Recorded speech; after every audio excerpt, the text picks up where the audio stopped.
Xin chào các bác. Hôm nay thì chúng tôi có chương trình đi câu tự nhiên. Đấy, hôm nay thì tôi kết hợp cùng với bên Sa Phạm. Mấy anh em bên Sa Phạm sẽ cùng đi đến một cái hồ tự nhiên ở trên vùng Sóc Sơn. Hồ này thì nó giống như cái hồ chữ nước ấy. Nó gọi là tên là hồ Hàm Lợn. Nhìn quanh thì cũng rất ít người câu, gần như không có ai cả. Nước rất là xanh trong. Nước rất là xanh trong. Nên chúng tôi quyết định sẽ câu tự nhiên. Đấy. Câu tự nhiên thì các bác biết là nó cũng hên xui đúng không ạ? Nhưng mà thấy cảnh đẹp quá nên chúng tôi sẽ quyết định câu ở đây. Cố gắng là sao bắt được vài con mương hoặc là con cá ngão hoặc con rô phi nhỏ nhỏ cũng là vui rồi đúng không ạ? Đây cũng là một cái trải nghiệm rất thú vị. Đây là cái hồ này nó giống hình hồ tam giác. Không hiểu tại sao nó lại gọi là hồ Hàm Lợn. Chắc là trên hình dạng của hồ nó giống cái hàm lợn. Đấy, chúng tôi bắt đầu xuống đồ. Đấy, chúng tôi quyết định sẽ ngồi ở phía bên này. Nó có một cái giải đất thì chúng tôi sẽ dùng cái bàn địa hình. Đấy, hy vọng là sẽ được một vài con. Rồi, chúng tôi bắt đầu chuẩn bị xuống đồ. Rồi.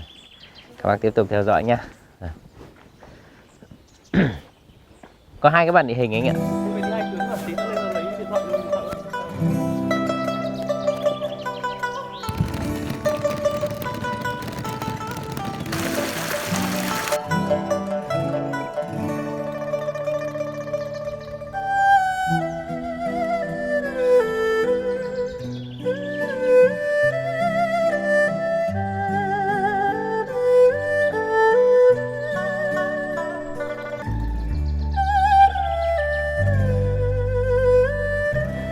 Chúng tôi bắt đầu xuống đồ ạ.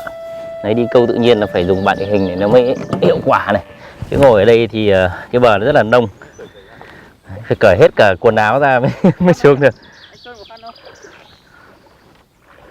Lạnh không Hải? Mát lắm, mát.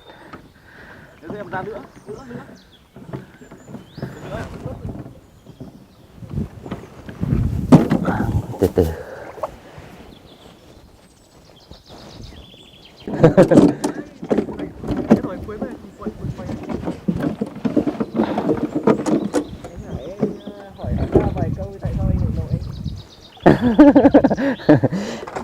Anh trai sao ngồi trên kia cho nó dễ.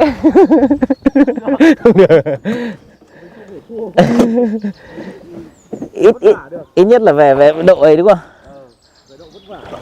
Ấy à. Chỗ này đẹp đấy. Chắc rồi, chắc chắn rồi. Mát không anh? Ấm. Ôi, mát lắm. Đây mùa hè thì bơi thôi rồi. Mùa hè đây thì đẹp lắm. Ok, anh đổi bên như đấy là được. Thế hai anh em đánh một ổ à? Cũng được mà. Được. Hả? 1,5 mét thôi. Vâng, nếu muốn rưỡi là đẹp. Chắc chứ anh? Yeah. Thôi xong là anh đứng đây xong là cái chú lội ra đây chuyển đồ cho anh là được. Không, bọn em phụ trách đồ quay thôi. Có hai thằng đằng sau cơ mà. Hai thằng không quay. Ok. Anh Sa có muốn nói gì không? Lúc này thì anh không nói gì. Không, anh chưa nói. Được đấy, chỗ này đẹp đấy. Cùng vẫn là gì ra đấy. Làm quả pha mồi nữa. Chuẩn bị anh em dọn đồ nhỉ.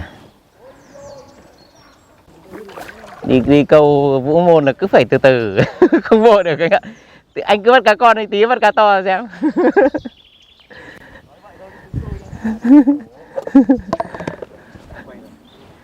Ok, bắt đầu chúng ta sẽ pha mồi nhé. Sau khi chuẩn bị đồ đạc xong thì bắt đầu tôi pha mồi. Thì câu tự nhiên thì cứ nhẩn nha câu ấy. Anh Sa thì anh nhanh tay nhanh chân hơn nên anh đã chuẩn bị xong rồi. Tuy nhiên thì phong cách Vũ Môn là cái gì cũng phải từ từ, không phải vội. Tí anh ấy bắt 10 con cá nhỏ, mình bắt một con cá to là bằng anh rồi. Đấy, bắt đầu tôi pha mồi thì hôm nay câu tự nhiên thì tôi vẫn dùng bộ một V02, V03 của Vũ Môn.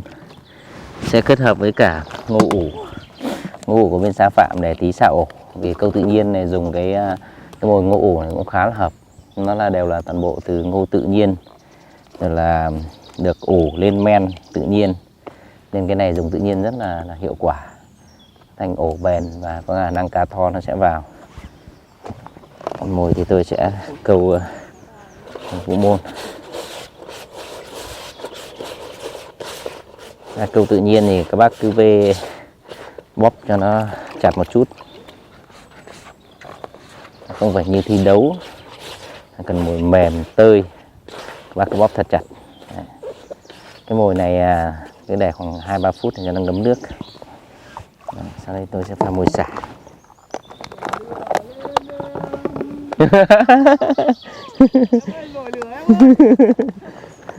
Là lên được nướng cá. Đấy, anh Sa đã trúng móm rồi. Theo tôi nhận định là đã có rất nhiều cái cá mương. Con này gọi là con gì anh? À, mõm ngựa. Đấy, tôi bắt đầu mới ra đồ. Cứ phải đi giày vào các bạn, lội một tí cũng được. Có chứ. Quay cái này quay bằng cái này chứ.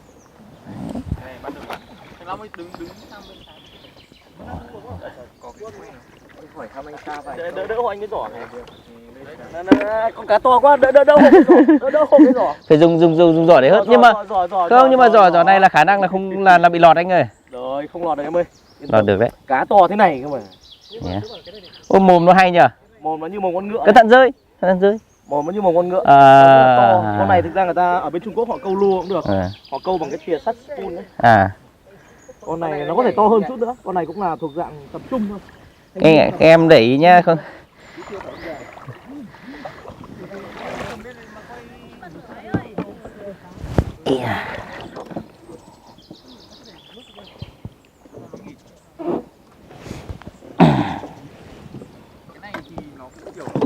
Công nhận thì cầu Trung Quốc quá đông thật. Cái này ở Trung Quốc sẽ rất đông người câu.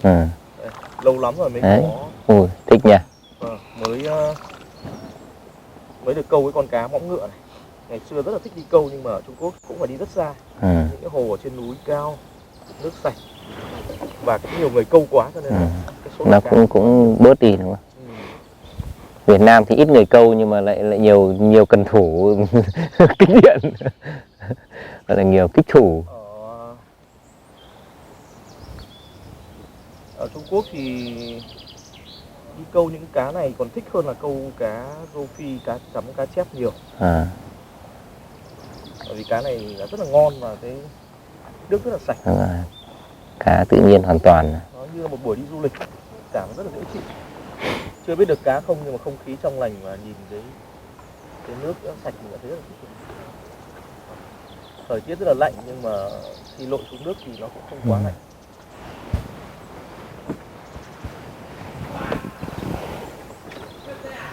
Quên mất thì chưa xả ngô mới xả ấy, líu đáy.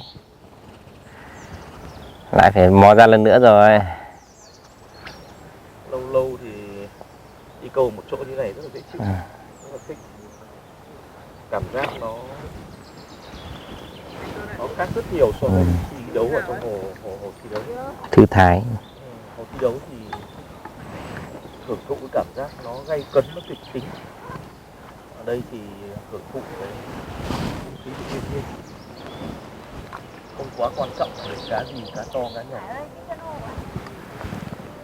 Chân ô. Xem trong cái bao cần.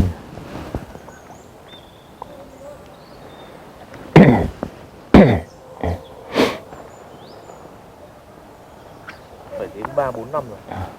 3-4 năm rồi mới được nhìn thấy con cá mõm ngựa này. Mà ở Việt Nam cũng loại này cũng không phải chỗ nào cũng có đâu. Không phải nhiều đúng không? Chắc chắn nó cũng phải những cái hồ kiểu như vậy. Hồ kiểu tự nhiên như này. Nước rất là sạch. Chứ ở trong thành phố thì gần như cả hồ nào có cá này. Đúng rồi. Nó khá là kén về cái môi trường sống. Ui, đấy, tầm chép đấy. Tăm rung sục rồi, chuẩn bị lên hàng rồi. Tăm cá to luôn đấy. Cẩn thận lên con ba ba. Ổ bên anh. Ổ bên Hải. Để em zoom phao vào. Nhưng mà có khi cá ăn ở bên anh. Xuống đấy em ơi. Cẩn thận vỡ.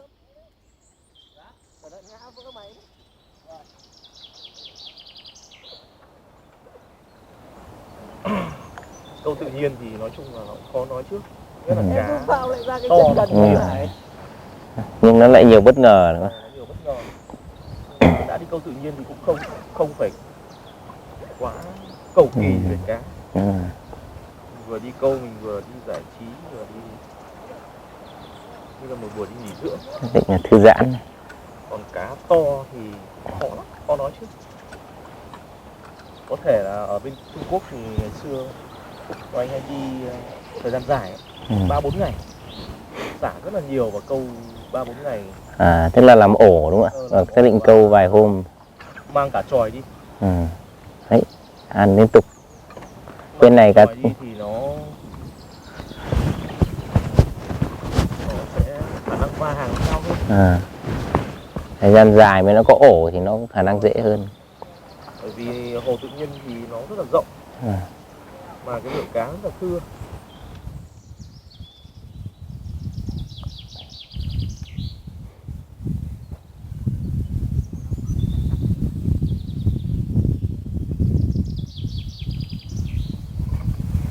Rất là lâu rồi mới nhìn thấy con cá mõm ngựa. Không nghĩ ở Việt Nam lại cũng có cái giống cá này. Hôm nay nghe thấy bạn Sơn bảo con cá muôn hoa hay là Ừ. đẹp hình. À đúng con cá này rồi. Nó gọi là mã gì? Mã khẩu ấy. Mã khẩu. À, tức là mồm mõm ngựa. Đúng rồi. Bởi vì cái mồm con cá nó rất giống mồm con ngựa. À. Rất là to. À.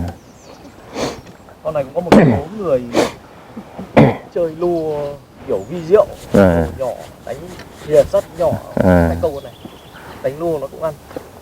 Ăn nổi luôn.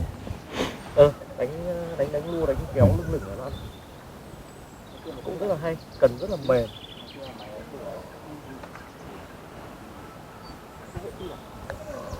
Biết cái địa điểm này sẽ lần sau sẽ thường xuyên đến đặt câu. Ừ.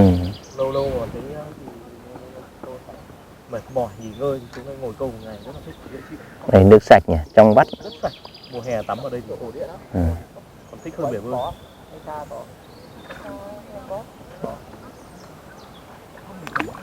Cá này thực chất nó dạng như kiểu một loại cá suối. À. Cho nên là nó rất khó sống ở trong những cái hồ tù ở trong thành phố. Có báo phao chưa này?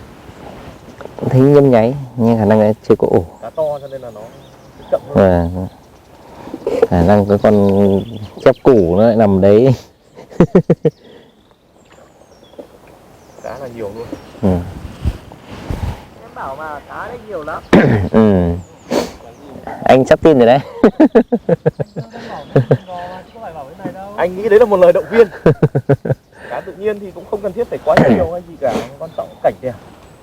Thì tự nhiên đấy bọn em như thế này là nhiều rồi. Giật liên tục là nhiều rồi đúng không? Đúng rồi. Sao anh phải 2 gram mấy chỉ nhỉ? Phao này không đến đâu, phao này chắc khoảng gram 6 gram 7. À. Tí nhỉ? Tất cả đều là các cá này. À. Rất là hay. Rất là chưa nhìn thấy con cá thiểu nào. Chưa nhìn thấy con cá thiểu mà tất cả đều là cái cá mõm ngựa này.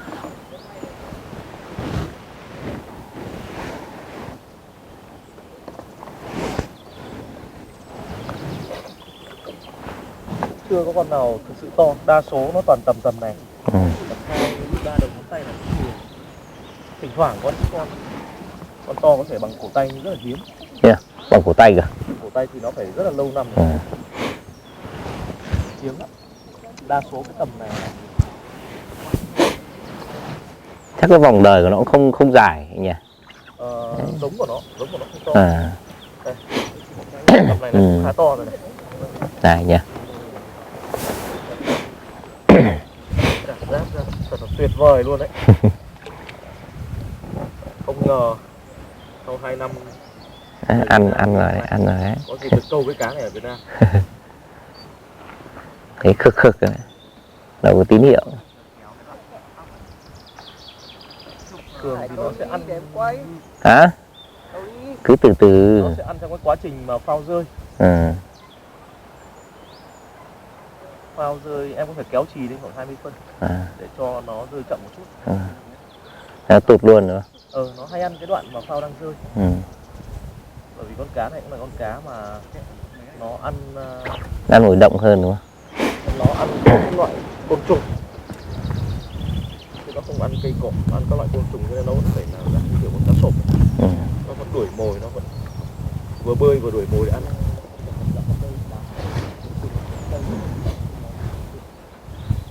Nếu mà để chì ở dưới mà kẻo này thì nó sẽ rất khó để đuổi được, nó kéo rơi nhanh.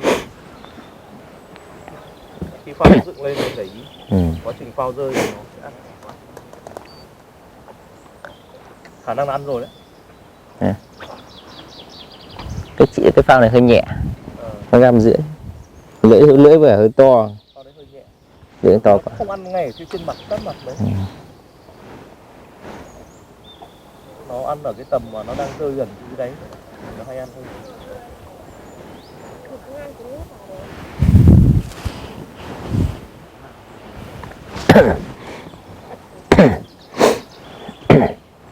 Xuống đáy chờ thì nó cũng không thấy tín hiệu lắm. Đúng rồi.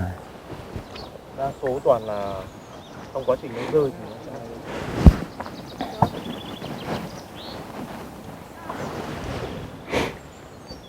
rơi nó tụt luôn. đúng rồi, nó đang rơi từ nó tụt dích phát xuống, hoặc là nó sẽ đẩy phao lên. Lưỡi vẻ hơi to, lưỡi này lưỡi để lưỡi săn hàng. Lưỡi to quá. Lưỡi to quá. Lưỡi to quá. Lưỡi to quá một phần nó sẽ nặng, nó sẽ rơi nhanh. Cá nó sẽ không đuổi kịp. Cái thứ hai là nó to quá, cá nó không hút được mồm. Anh đang câu số 8. Số 8, số 7, số 8 rồi. Bởi vì mồm cá này rất to. Cái này tèo 2 chấm. Thế thì con võng ngựa nó phải 2 cân. Nhưng mà nó cũng đi lác đác 2-3 con vào, không dừng. Nó lại 2-3 con vào.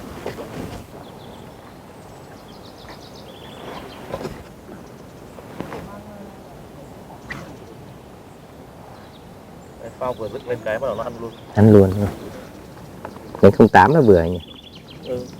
Tầm đấy. Lắp hoa ấy rồi.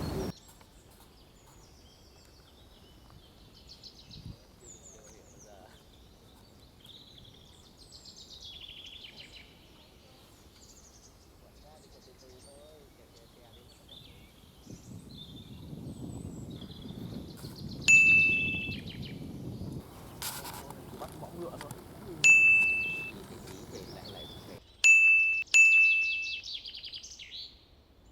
Sơn anh có quay không?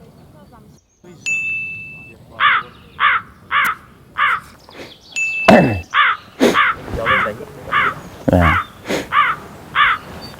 Câu như này từ đến tối khi được cá luôn. Cá này cực quý luôn, không phải quý. Anh cái thả Nem tung lên đừng. Đấy. Nghe. Chia sẻ tí nha. Khi thấy anh Sa anh giật nhiều quá mà mình vẫn đang móm, cuối cùng là mình không vội cho nên là tôi thả mồi trước. cũng hơi sốt ruột tí nên tôi chuyển sang chế độ săn hàng. Khi săn hàng tự nhiên thì anh em có thể sử dụng đấy. Anh cái giật tầm mầm mà tôi giờ vẫn đang móm này, tôi sẽ để giữ ổ để câu cá to. Đây là ngói ngô ủ nha các bác nhá, ngô ủ mới của anh Sa đấy. Hôm nay tôi dùng chính môi của anh Sa để anh Sa. Đấy, cái này thì vị thơm chua này, rất phù hợp với tự nhiên. Đấy, anh em có thể xả tự nhiên rất là phù hợp. Nó sẽ lưu đáy. Và khả năng tí nữa là tôi không bắt cá nhỏ, tôi chỉ bắt cá to thôi. Đấy, đúng theo phong cách, 2 phong cách. Anh Sa thì hay thi đấu nhiều, nhặt cá nhỏ nhanh lắm, tôi không, chắc chắn là không nhanh bằng anh nữa nên tôi chuyển bắt cá to. Đúng rồi. Đấy. Con chép hay con cắm đen hay con gì anh nhá. Vâng, đấy anh đang hy vọng. Mọi người là củi lửa là sẵn sàng rồi, chỉ còn chờ anh em mình thôi. Đấy, mồi thì to thế này cơ mà. Đấy. Chỉ bắt cá to thôi. Có thể hạt ngô vào. Hạt ngô vào có thể là bắt được chấm nhỉ. có những ẩn số chấm đen rồi.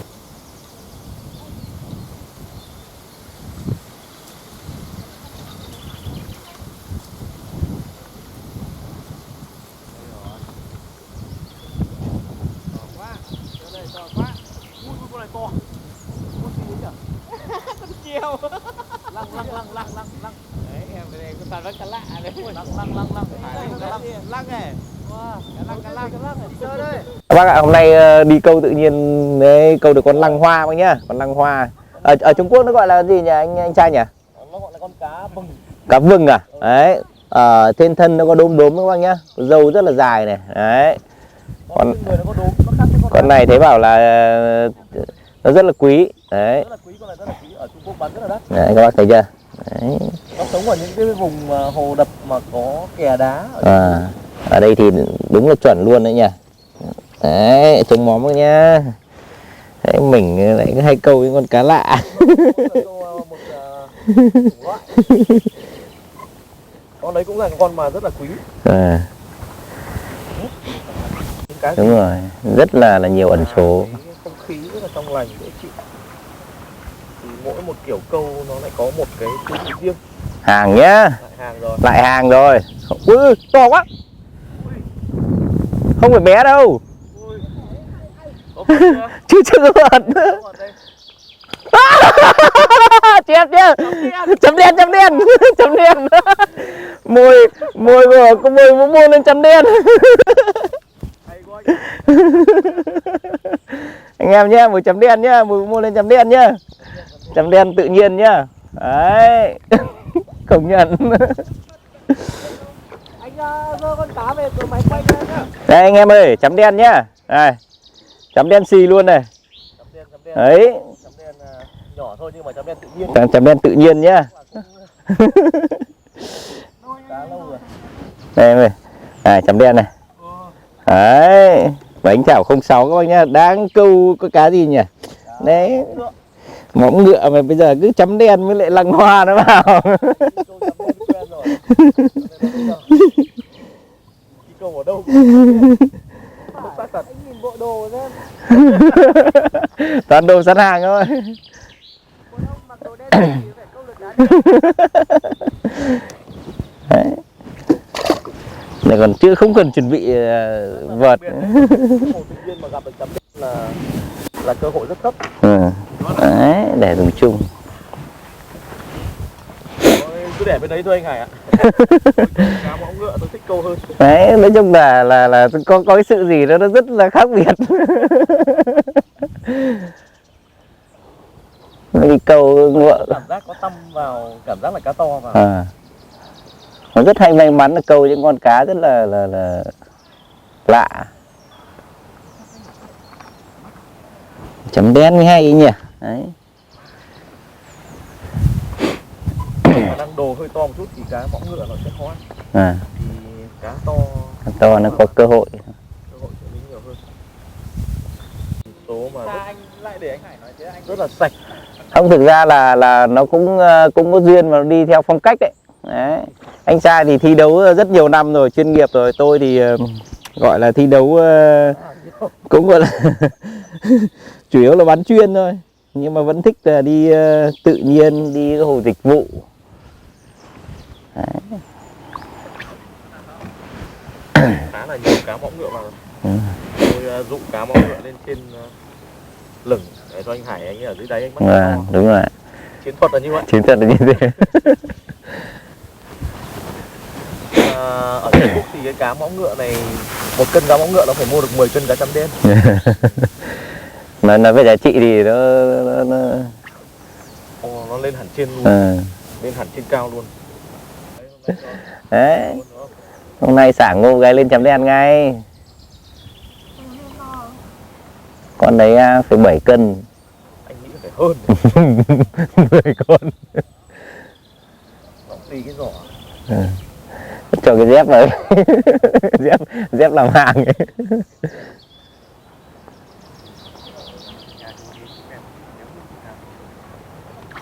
Gà nướng ngon lắm hả em? Ui giời. đôi. Đôi nha anh em nhá. Đấy.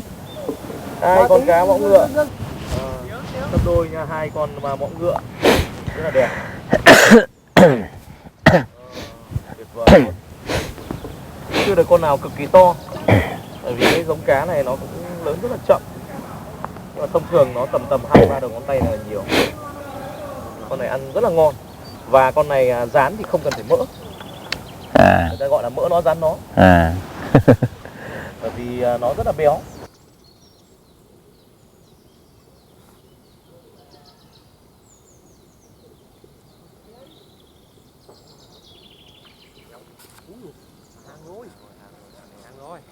Ôi trời ơi. Hơi đen. Con gì nhỉ? Trôi. Trôi à?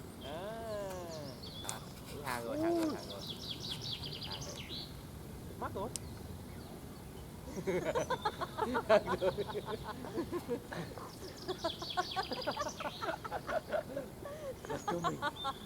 mà lúc đầu nó còn chạy đúng không anh? Rồi, cái đồ hàng vào là hàng này.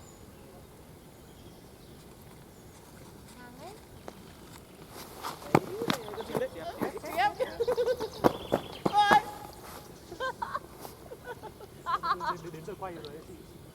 Long ơi, em mic nào đấy? Kinh thật đấy. Quay đi. Vừa chảy con chép to quá các bác ạ. Đấy, xả ngô vào cái có chép mà ngay. Đấy thì bắt được con chấm đen rồi. Nước sâu cá chị khỏe thật.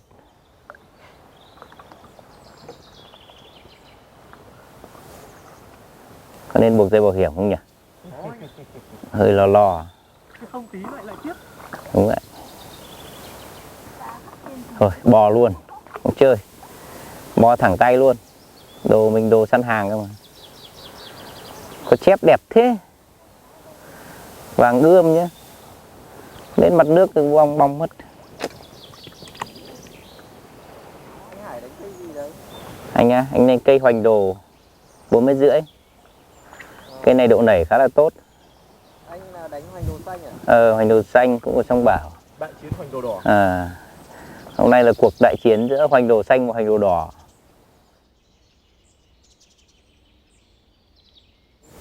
Anh cha đang dùng cần hoành đồ đỏ. Đấy, hôm nay cũng rất là ngẫu nhiên nha anh em, tự nhiên là dùng hoành đồ đỏ và hoành đồ xanh.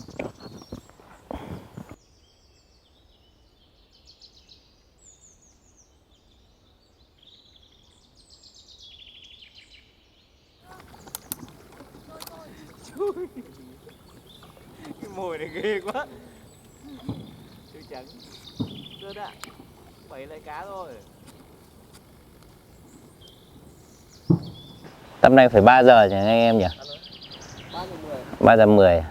Hình như tự nhiên là cái giờ này cá nó ăn mạnh hơn. Tầm 3 giờ ăn đến khoảng tầm 4:30. Nhưng tầm trưa thì 12 giờ ăn mạnh, nhưng khoảng 1:30 lại chậm. Chậm xong là lại 3 giờ, tầm này lại thấy cá ăn mạnh. Hôm nay câu cá đủ các loại các bạn. Từ cá gì nhỉ? Cá mương hoa, rô phi này. Cá rô phi này, cá mè này. Cá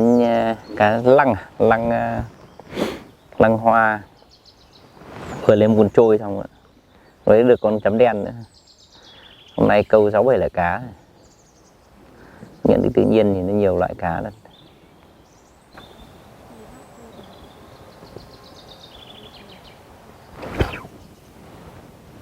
Phi chạy kinh nhé.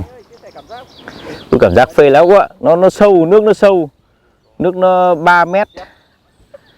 Đây nhá, câu đủ mồi, đủ các loại luôn nhá, loại thứ 7 nhá anh em nhá. Công nhận mồi tổng hợp Vũ Môn kinh thật này. Rất phù hợp với câu tự nhiên. Đây các bác nha, chép nhá. Đấy. Con này là con loại thứ 7 mà hôm nay tôi câu được này. Đấy, hôm nay chép nha, chép tự nhiên luôn. Tí nữa đếm xem bao nhiêu loại.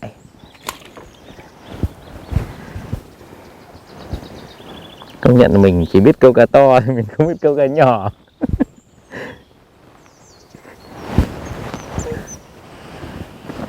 Chép ăn như trôi.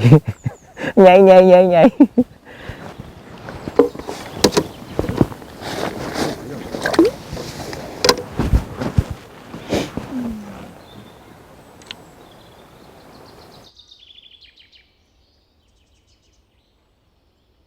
Đó. Ui ui. Ui dồi phí quá. Con đấy con hàng đấy. Lại hàng người ơi. Chạy chép nhá. Cảm nhận cái lông cá cân này. Ui ôi, lòng gần này cũng nhận phê thật vợ. Mà nước nó sâu, cái này tầm phải gần 3 mét. Cá thế này mà chạy khỏe thế. Chép nha các bác nha. Đấy, công nhận là xả mùi ngô cái xuống toàn hàng. Xem nào các bác này. Đấy, ếch à. Chép ăn nháy nháy nháy nháy.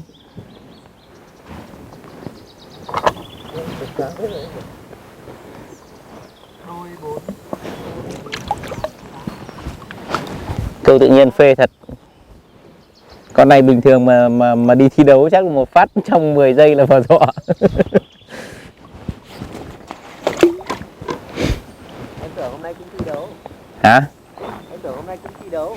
Này thi đấu à? Tí cân chưa biết đâu. Chưa biết ai hơn đâu. Trôi ạ. Trôi à? Hôm nay câu tự nhiên công nhận vui thật đấy các bạn. Cá nó khỏe, nước thì sạch.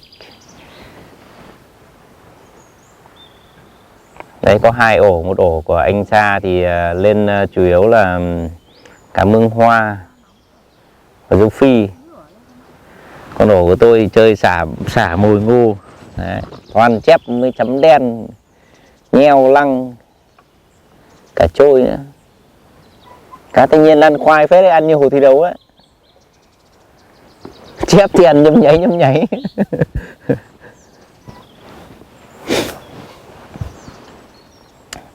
Câu tự nhiên thì cũng rất là hay. Này cái tín hiệu phao này nó cũng khá là lạ.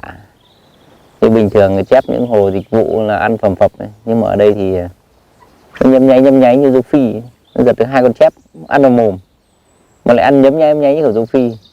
Trong khi đó thì rô phi và trôi thì ăn nháy là tụt vớt hình.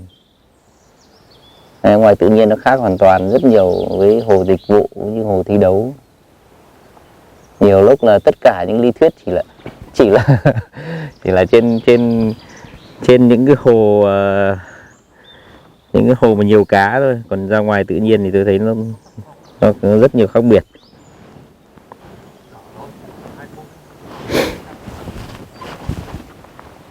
Mà nước ở đây sâu, cá rất là khỏe.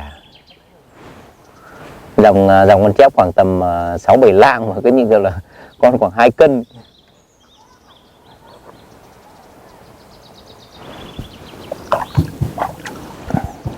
Nước vào đầu ấm ấy. Thả cái ăn ngay.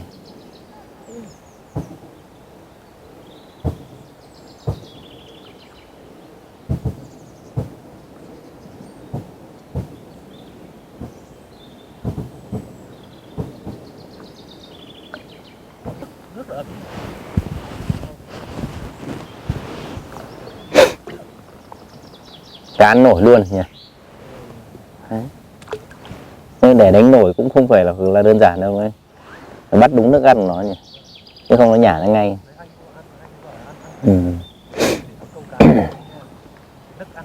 Mà mồi rất là nhỏ. Anh Sa anh đang đánh mồi rất là nhỏ, chỉ bằng móng tay thôi, hớp vào phát là dính luôn.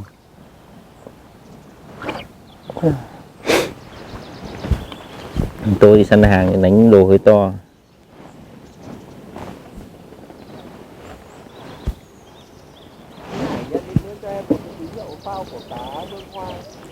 Cá mương hoa thì hiện tại là nó đang ăn nổi đấy, đang ăn nổi, thế nên cứ mà đã rơi phát mà tiền thấy phao nó dừng lại hoặc nó phình lên là các bạn có thể giật. Đấy, cái này nó cũng giống như kỹ thuật đánh nổi. Đấy, anh Sa đang ra mồi nhá, Đây, mồi đang rơi dần xuống này, đang dựng phao này. Cái tập tính của con cá Ừ. cá móng ngựa con cá bông hoa này Đúng rồi. vốn dĩ nó là cái cá ăn thịt, Nó thậm chí là ăn cá con. nó sẽ là kiểu giống săn mồi. Đúng rồi, nó săn mồi, nó ăn ở tầng trên nhiều hơn. Mà nhất là ăn mồi động nữa. Cho nên là đa số là phao dựng lên, mồi rơi xuống đáy thì nó bắt đầu Lại chép này. Các bạn thấy rất kỳ lạ nhá. Tôi đầu tiên tôi tưởng rô phi. Ăn thấy nhấm nháy này. Ăn cứ nháy giống kiểu rô phi. Nó giật lên là chép. Đấy, ở tự nhiên có nhiều cái rất là lạ. Này các bác nha. Mà trong đó rô phi thì các bác câu rô phi tự nhiên thì biết đấy. Nháy là tụt. Còn chép tự nhiên thì nhấm nháy.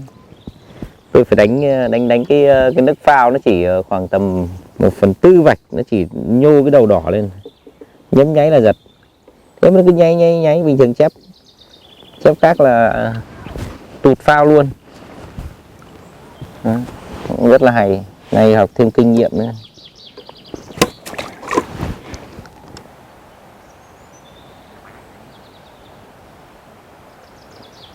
Máy của mình sắp hết pin anh Hải nhá, anh bắt được con to là chỉ bắt luôn đi. Ừ. Chú nói đi nhá. Chép đúng không? Chú chấm đen hay là gì?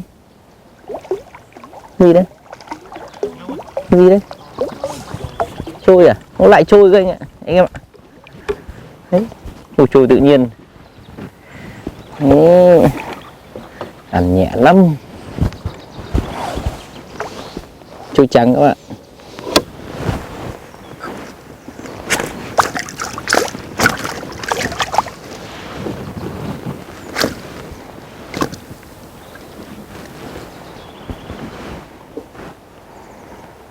Cá tự nhiên mà ăn khôn hơn hồ thi đấu.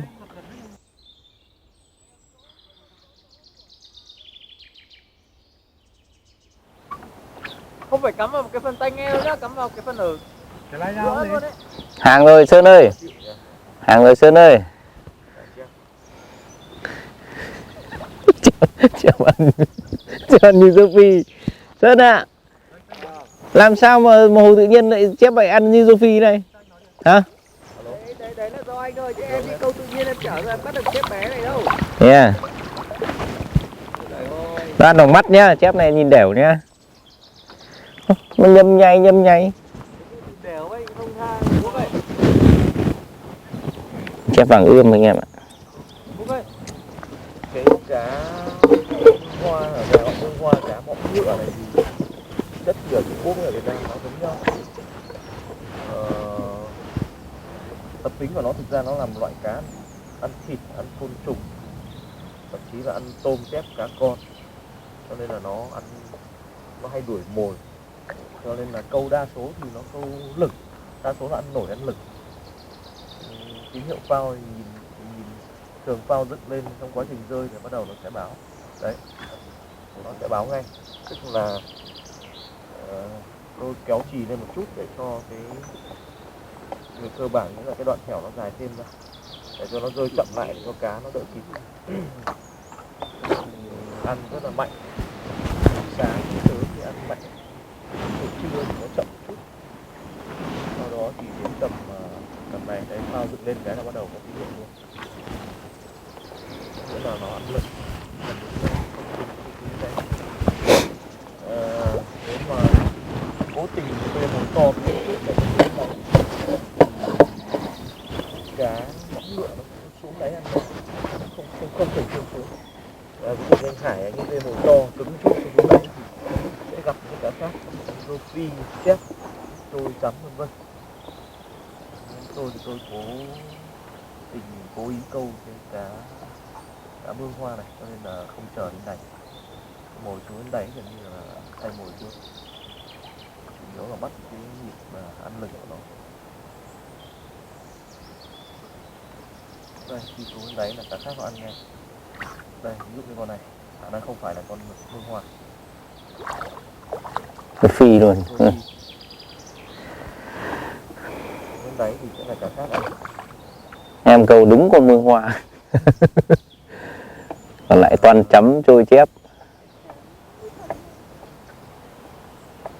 Một phần là như vậy, một phần là ổ của tôi thì đa số xả cái mồi tơi nhiều hơn đảo rượu.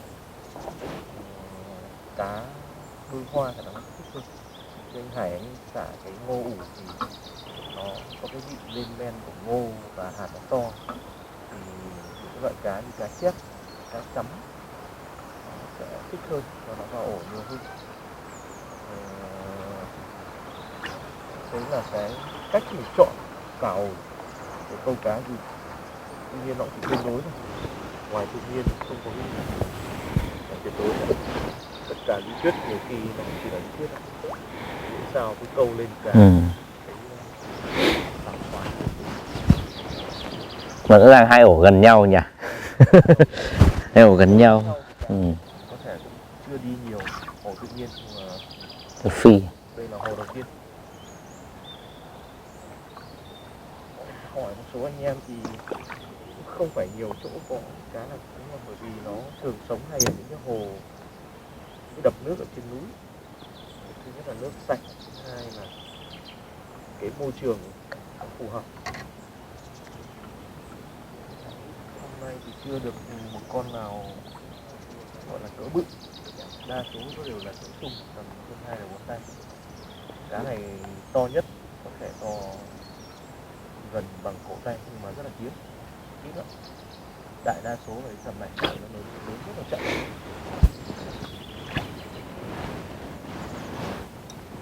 Nếu mà chờ dưới đáy lâu thì có thể sẽ gặp cá chép, cá trôi. Câu cái cá bóng ngựa này, cá đắt. cái loại này cũng giống kiểu như cá Hoàng Đế. Thấy cá Hoàng Đế đang dùng đi, mồm nó dài dài to, nó cũng ăn nổi. Ăn cá con, ăn côn trùng, kiểu mồm Răng nó cũng nhám nhám. Hôm nào lên Yên Bái nó có cả cá Hoàng Đế. Vâng. Chỉ có Yên Bái mới lại cái thôi. Đây xuống đáy này. Châu Phi này. Là cá khác. Không phải châu Phi rồi. Không rõ nhưng chắc chắn không phải là cá chép. Chép. Chép tự nhiên rất là màu rất là đẹp. Tuy nhiên là cái size của nó cá to. Nhờ đến sự may mắn và thời gian. Thì là phải câu 1-2 ngày. Bởi vì cái lượng cá tự nhiên nó cũng không nhiều. Ít. Dựng lên là bắt đầu cá. Con gì đây? Sơn ơi. Sơn. Vẫn đang có máy quay anh đấy. Không biết con gì đây. Wow.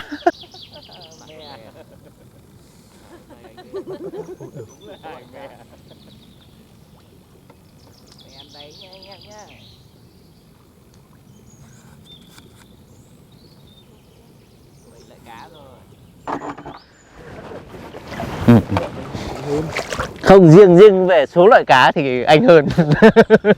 Còn khối lượng thì chưa tính, nhưng mà số lượng cá thì anh câu được 7 loại. Anh Sa câu được 3 loại nhỉ? 4 loại. 4 loại. Chép này. À, cả chép nữa. Đúng rồi. Chép rô quy với con Con cá lăng. Em hơn là trôi này, mè này. Ok. Chấm đen. Ê, kết quả. Cho cái chậu nhỉ? Cái chậu ra đổ. Đây, cái kéo hẳn cái rồi. Đây, cái chậu xanh nhỉ? Chậu xanh. Đây. Ui, lạnh thế. Hạnh phúc nhất là con cá mắc ngựa này. Thu nhiều nhỉ? Nó được mấy chục con. nó dính hết giỏ. Chắc là cũng những con nhỏ là bị gai hết. Đấy, nó kìa, con kia sắp tai kìa. Giống kiểu như đánh lưới nhỉ? Ok. Em lên cá nhá. Các loại luôn. Đúng số lượng thua chắc luôn.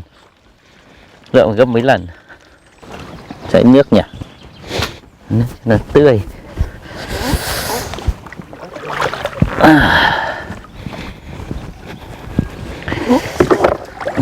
Xem kết quả. lắm rồi, 3-4 năm rồi mới gặp lại cái loại cá này.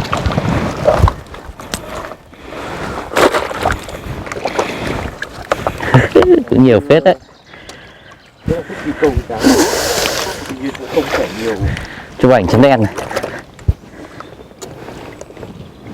Tôi bất ngờ là trên Chấm đen, chấm đen. rất nhiều cá. Chấm đen luôn nha. Đấy, đi săn hàng này.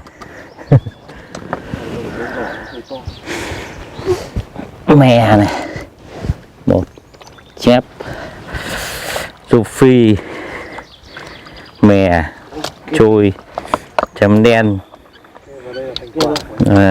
cái gì lăng hoa, mõm ngựa, 7 loại thật. Nhiên là nhiều dạng cá này rất hay. Con này giống con cá đối nhỉ? Con này nó Ủa? cái mồm nó khác này. Con mồm cá đối nó nhỏ hơn. Con này nó này. Đây là con cá ở bên Trung Quốc người ta gọi là cá mõm ngựa. 8 loại, vậy 8 loại. Chui đỏ nhá, chui trắng nhá, đúng với 8 loại.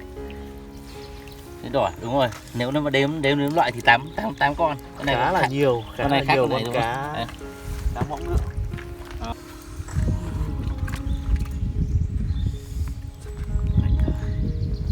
Hai Chúc mừng.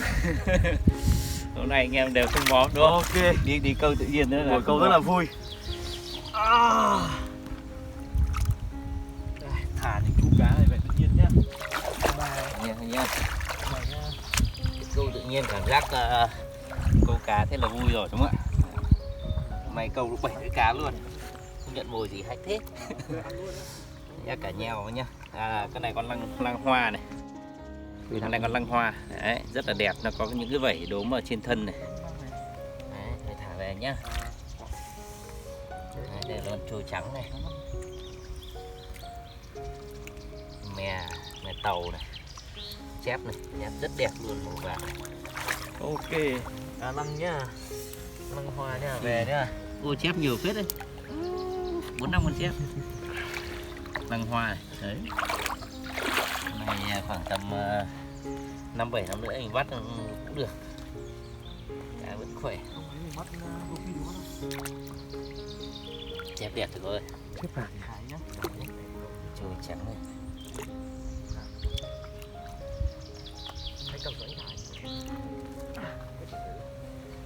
Đây cá mõm ngựa được bắt không? Chấm đen các bác nha. Bắt vào mõm ngựa nhá. Đấy, con này tầm khoảng 10 năm nữa gặp lại nhá. Ok. Con này nó không đi này.